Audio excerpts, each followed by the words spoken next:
Hello everyone, welcome back to my YouTube channel mentor on demand. So आज जो हम पढ़ने वाले हैं that is international court of justice. अब देखिए, इंटरनेशनल कोर्ट ऑफ जस्टिस जो टॉपिक है ये मोस्ट इम्पॉर्टेंट टॉपिक है इंटरनेशनल लॉ का, क्योंकि as a law student and as a lawyer and advocate आपको कोर्ट और जो जस्टिस है, जो जस्टिस प्रोवाइड किया जाता है वो हमारे लिए सबसे ज़्यादा इम्पॉर्टेंट होता है। Okay, so in international law हमें ये पता होना चाहिए कि सबसे बड़ी अथॉरिटी कौन सा कोर्ट या जस्टिस है, उसके बारे में हमें पता होना चाहिए। Like in India, supreme court of India is apex court of India, जो सबसे हाईएस्ट अथॉरिटी होती है। उसके बाद उसके नीचे हाई कोर्ट होता है, ठीक है। उसके नीचे डिस्ट्रिक्ट कोर्ट, सिविल कोर्ट्स और अदर जो जुडिशरीज होती है वो उसके नीचे आती है। तो ये जो हायरार्की है वो हमें हमारे डोमेस्टिक लॉ में पता है। अब ये चीज़ हमें हमारे जो इंटरनेशनल लॉ है उसमें भी पता होनी चाहिए। तो इसमें सबसे फर्स्ट जो हायर अथॉरिटी है, the whole and sole global authority जो है वो है इंटरनेशनल कोर्ट ऑफ जस्टिस, जिसे हम ICJ भी कहते हैं। ये एक प्रिंसिपल जुडिशियल ऑर्गन है जो यूनाइटेड नेशन का एक जुडिशियल ऑर्गन है। ओके, एज यूनाइटेड नेशन जो है वो बेसिकली हम सब जो जितनी भी कंट्रीज है वो सब कहीं ना कहीं यूनाइटेड नेशन ऑर्गेनाइजेशंस और डिफरेंट ऑर्गेनाइजेशन की मेंबर कंट्रीज है। और क्योंकि हम उनकी मेंबर कंट्रीज है तो ICJ जो एक होल एंड सोल अथॉरिटी है वही उन्हीं के डिसीजंस, उनके लॉज और उनके रूल्स हमें बाइंड करता है। और अगर मान लीजिए कि अगर कभी भी इंटरनेशनल कंट्रीज यानी कि कोई भी दो कंट्रीज के बीच में कोई डिस्प्यूट होता है तो हमारे पास में जो अथॉरिटी है डिसाइड करने की कि क्या डिसीजन होगा वो ICJ के पास में होती है। Okay, acting as a world court to settle a legal dispute between states and give advisory opinions on a legal question। अब बेसिकली मैंने यही बताया कि इंटरनेशनल कोर्ट ऑफ जस्टिस एक वर्ल्ड कोर्ट है, ओके, जहां पर लीगल डिस्प्यूट जो स्टेट्स के बीच में जो भी दो कंट्रीज है उनके बीच में जो डिस्प्यूट होता है वो ICJ ही सेटल करते हैं। ओके, और साथ में ये एडवाइजरी ओपिनियंस भी देते हैं लीगल क्वेश्चंस के ऊपर भी, जैसे कि सुप्रीम कोर्ट ऑफ इंडिया में हमारे जो लॉ क्वेश्चन ऑफ फैक्ट और क्वेश्चन ऑफ लॉ होता है, तो क्वेश्चन ऑफ लॉ जो है वो सुप्रीम कोर्ट उसके ऊपर एडवाइजरी देता है। कभी कभी हमें नहीं पता होता है कि कौन से लॉज एप्लीकेबल होंगे, तो ये ICJ हमें गाइड करता है इंटरनेशनल लेवल पर। ये कब स्टैब्लिश हुआ था? ये 1945 में स्टैब्लिश हुआ था, जो लोकेटेड कहाँ है? द हेग, नेदरलैंड में। इसका मेन हेडक्वार्टर नेदरलैंड में है और ICJ इज कंपोज ऑफ 15 जजेस और जिसमें इंग्लिश और फ्रेंच लैंग्वेज है। And if you know, the French is the most speaking language like after English. The French जो है वो सबसे ज़्यादा बोली जाती है हर एक इंटरनेशनल कंट्रीज में। और ICJ में ऑलमोस्ट 15 जजेस है। माइट भी ये नंबर इंक्रीज हुआ हो क्योंकि डाटा लास्ट ईयर का है, तो हो सकता है बट जहाँ तक मुझे ध्यान है यही डाटा है।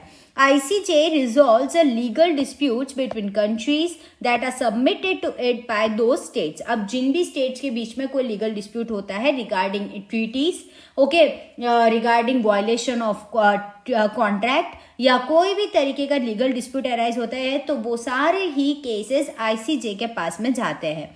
These judgments are binding in the states, वो states पे binding नेचर के होते हैं और ये कोर्ट जुरिस्डिक्शन भी इसका एक्सेप्ट किया जाता है।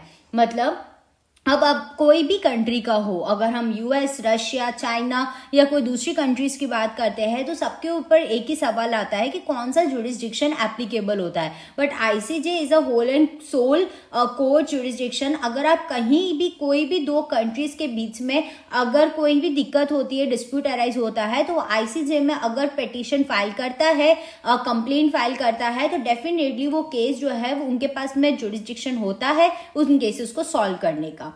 Okay, so ICJ have a whole and sole authority. Now the function से आपको थोड़ा और समझ में आ जाएगा कि क्या है। तो it adjudicates contentious cases between nations. Basically ये कुछ कंटेंशियस केसेस लेते हैं, जैसे कि इसमें क्रिमिनल नहीं कवर होता है, क्योंकि क्रिमिनल के लिए जो हमारा इंटरनेशनल क्रिमिनल कोर्ट है वो चीज इसके अंदर आती है। यहाँ आईसीजे जो है वो बेसिक कंटेंशंस केसेस लेते हैं relating to the legal disputes on the breach of contract, on the other treaties, या कुछ साइनिंग अथॉरिटीज या कुछ कंट्री के दूसरे ट्रेड से रिलेटेड जो कॉमर्स से रिलेटेड जो डिस्प्यूट्स है, वो कॉमर्शियल डिस्प्यूट्स, वो जनरली आईसीजे में लिया जाता है। तो we can say that the civil, tort and the other cases will be covered in ICJ. और ये एक एडवाइजरी ओपिनियन भी देता है यूएन ऑर्गन्स को, ठीक है। जितने भी यूनाइटेड नेशन के ऑर्गेनाइजेशंस है और जितनी भी जुडिशियल बॉडीज है यूनाइटेड नेशंस की, वहां पर जो एडवाइजरी ओपिनियंस है, लॉज है, वो आईसीजे प्रोवाइड करता है।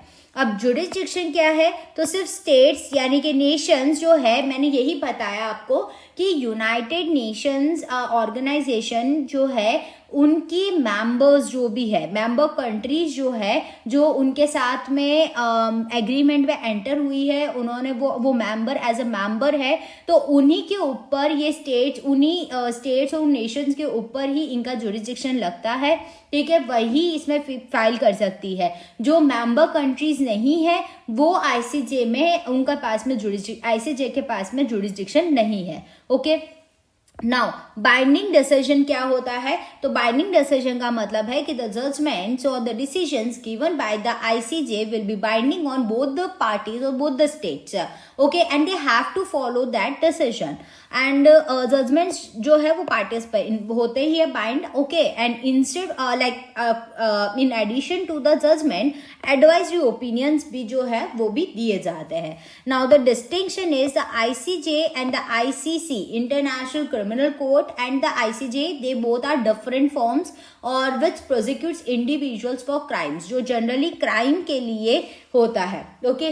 तो आईसीसी एंड आईसीजे जो है वो बिल्कुल अलग दो कोर्ट है। आईसीजे भी फाइनल अथॉरिटी भी है और आईसीसी भी एक इंटरनेशनल क्रिमिनल केसेस के लिए फाइनल अथॉरिटी है। तो इन दोनों में थोड़ा सा डिफरेंस है। अब इसमें आई होप आपको ये चीज समझ आ गई होगी।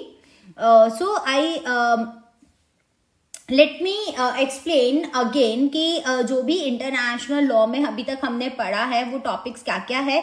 आप मेरे यूट्यूब चैनल पर जाकर फर्स्ट पार्ट जो है जिसमें मैंने डेफिनेशन, स्कोप बताया, एरियाज वगैरह, दूसरा मैंने जो पार्ट है उसमें स्टेट सोवरेनिटी के बारे में बताया है, फिर हमने कुछ केस लॉज भी लिए थे, ठीक है। और उसके बाद में आज हमने जो आईसीजे पढ़ा है वो ओवरऑल जो मेन कोर्ट ऑफ जस्टिस है उसके रिलेटेड मैंने आपको थोड़े पॉइंट्स बताए है। तो ये आज का मेरा मेन वीडियो था जिसमें मैं आपको आईसीजे पढ़ाया है। नाउ अब मैं आपको कुछ थोड़ी सी एक चीज मैं आपको बताना चाहती हूँ कि मेंटर ऑन डिमांड जो है ये एक बहुत पर्सनलाइज कोचिंग है, जहां पर मैं जो कि चंद्रिका भट्ट आपको पर्सनलाइज मेंटरशिप भी प्रोवाइड करती हूँ, ओके।